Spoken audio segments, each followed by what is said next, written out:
So I'll be talking about decoding new heart failure science, and I'll be focusing where and how I put dapagliflozin in the treatment regime in these patients. This is my disclosure. So I'll be talking about the therapy of SGLT2, and as my previous speaker was touching upon, how science of diabetes has changed. But what has also changed simultaneously is the change in science of heart failure. Heart failure is a global major health problem. And if you look at just the Indian figures, which are meager, but roughly in the Trivandrum Heart Failure Registry, we know it's almost 1% of adult population. And it's roughly the same in China, Japan, and which are almost the similar demographics in terms of not the ethnicity, but the age of population, which is now more aging in China. But if you look at more discrete population bases like Singapore and Malaysia, the prevalence is much higher. So the global prevalence is 63.6 million, and heart failure with the SGLT2 in the background, that's why you have a cardiologist now speaking at an RSSDI diabetes conference. So it's a big problem because trends in the worldwide prevalence of heart failure with the DALY or the years lost in terms of the quality life, the heart failure prevalence has increased by 36%. I think we were probably underdiagnosing them, or maybe they were underreported and not diagnosed till for quite some time for the diastolic heart failure. The expected increase is another 10% with the rising prevalence and awareness of the same disorder among specialties beyond cardiology. And heart failure prevalence is expected to increase by further 15% by 2030. So the prevalence of heart failure, there are at least 8 to 10 million patients right now with 1% adult population with mortality, which is higher compared to the West of 20 to 30%, with the prevalence and the adherence of medication being as low as, if I was to take a figure more supportive of that, it would not be more than 50%. And the prevalence of heart failure, which is 22% below 30 years, it goes up as the patients go on aging, but still this goes on to reflect that only 15% are above 50, which means a lot of our young patients are actually suffering, and this is going to get worse. And the incidence of diabetes in heart failure was almost 54.9%, which means in heart failure, the majority patients still were diabetics.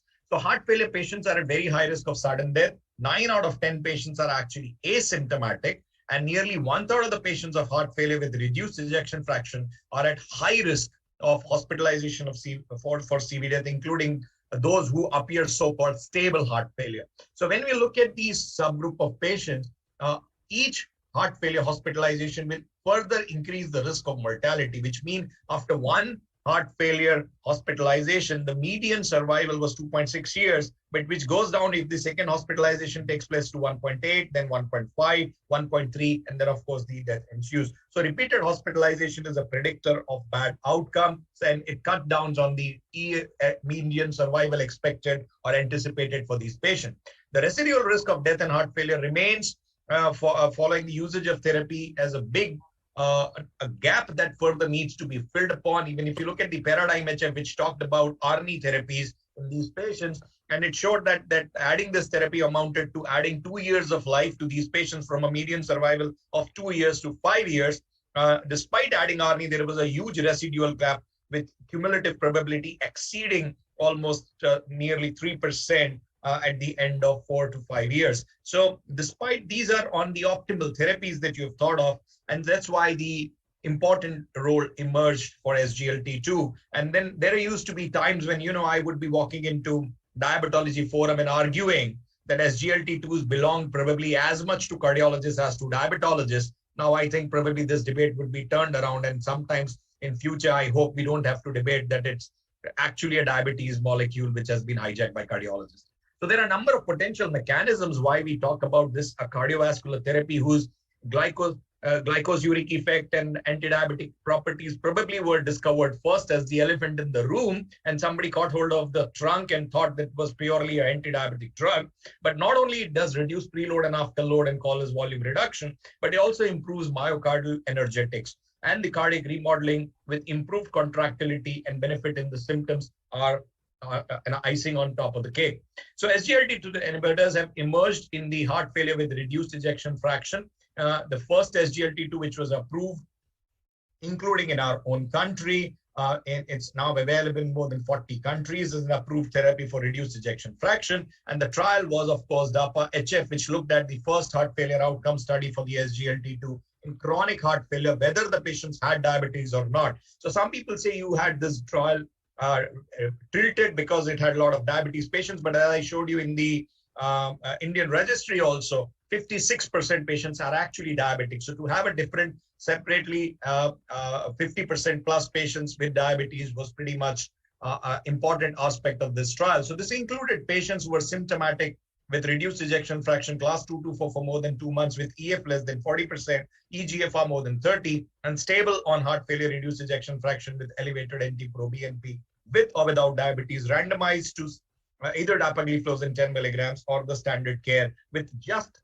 1.5 years of follow-up, looking at the first primary composite endpoint of CV death and heart failure reduced hospitalization.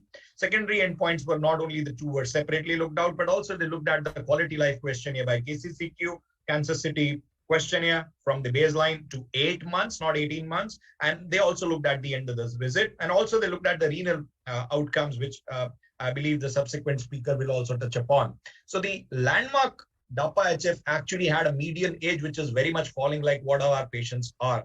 66-year-old with 3/4 being male. And you can see this had almost 1/4 patients from Asian ethnicity. BMI was 28. The rate of EGFR below 60 was present in 41%.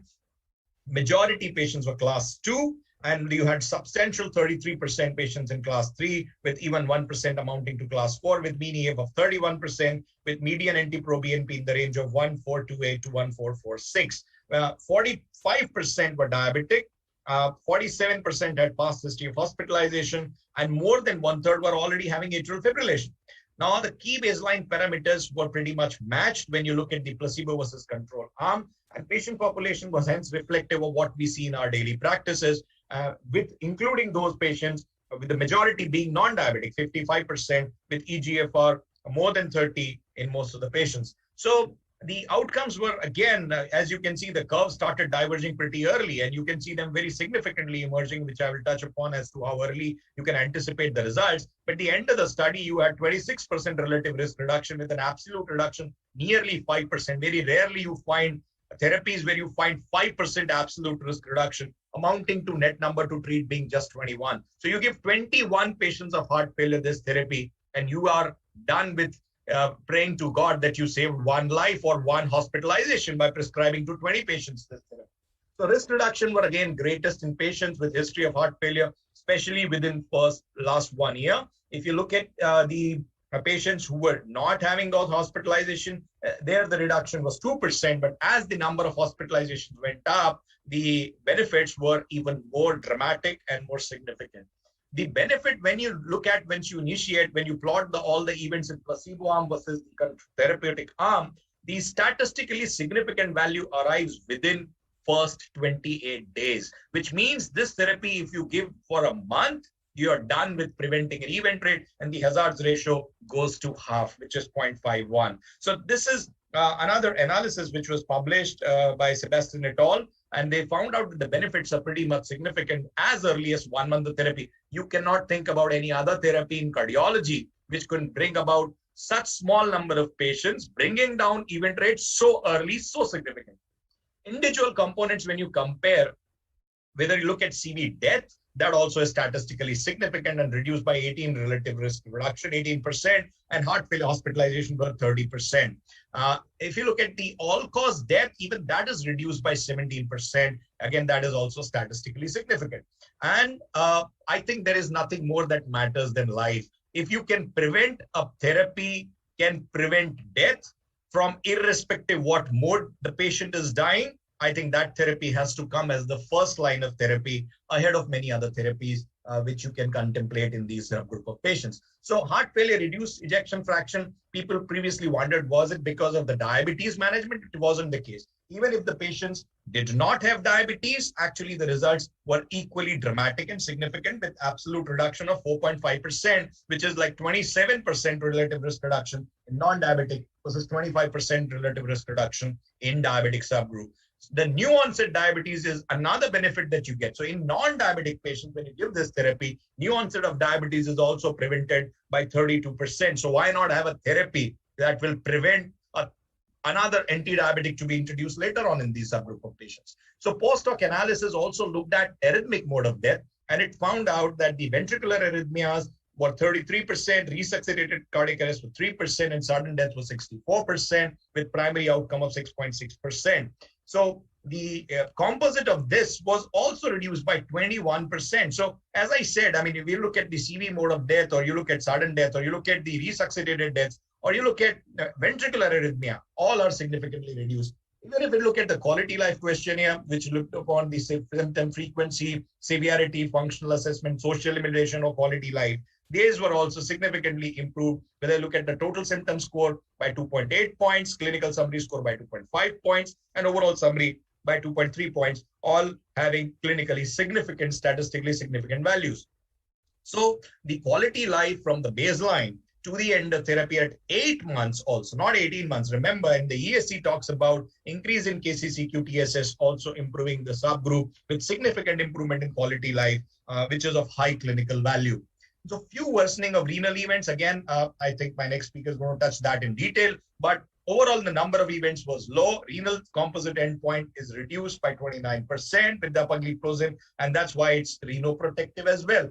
Now, when you have observed this broad range of effects in heart failure with reduced ejection fraction, apart from the glycemic status, heart failure history, baseline EF, baseline mortality risk, heart failure etiology, all of the subgroup quality life, NT-proBNP improvement, irrespective of the age, blood pressure, renal function, concomitant therapy, it works across the class. You don't have any reason whom to give, not to give it as a blanket to one and all heart failure patients. So it provides clinical benefit in reduced ejection fraction. This is on top of ACE, ARB, and beta blockers. And remember, they were almost more than 10% patients who were already on ARNI. So there's another reason to consider that as well.